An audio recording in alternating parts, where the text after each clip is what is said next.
památkem. To je krásné mládí, dětství. Tak to měla v hlavě. Tak to je sír. A to tam. No, děti. To je Mikuláš, to je Tomáš, tam jsem měla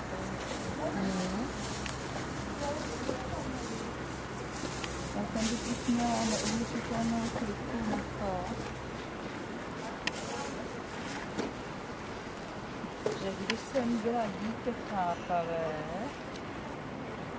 tak jsem si to všechno neuvěřila. Přesně. Když jsem to tady měla užít, tak jsem si tady užila. Co se například doma? No, zákon se dožila. Protože tohle všechno jsem nemala. Už postřely, to všechno do 10 let, už všechno 10 let, všechno vyšlo, jo. A všechny tyhle ty hry. A když jsem potom tady byla vlastně od 12, to jsme nebylo, tak už jsem potom to dělala. Pak jsem tady to dělala. Což prostě přesně to osvětlí, co si člověk dětí.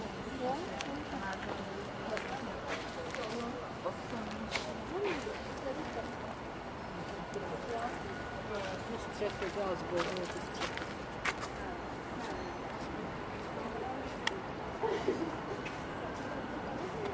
Jsem mnou chodil, jmenoval se Lauda, já nevím, jak to s ním jméno, to zajímavý.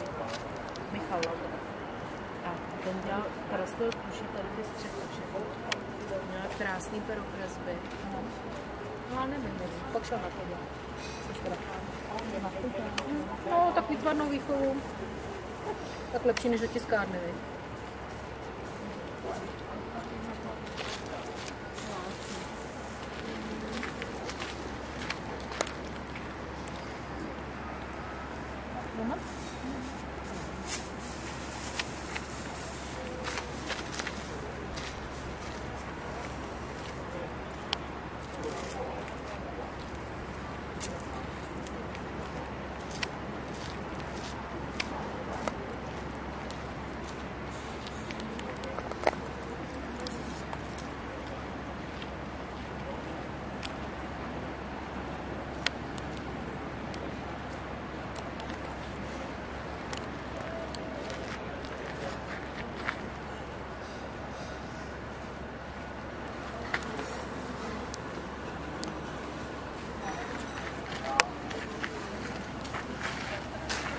You're filming yourself again, huh?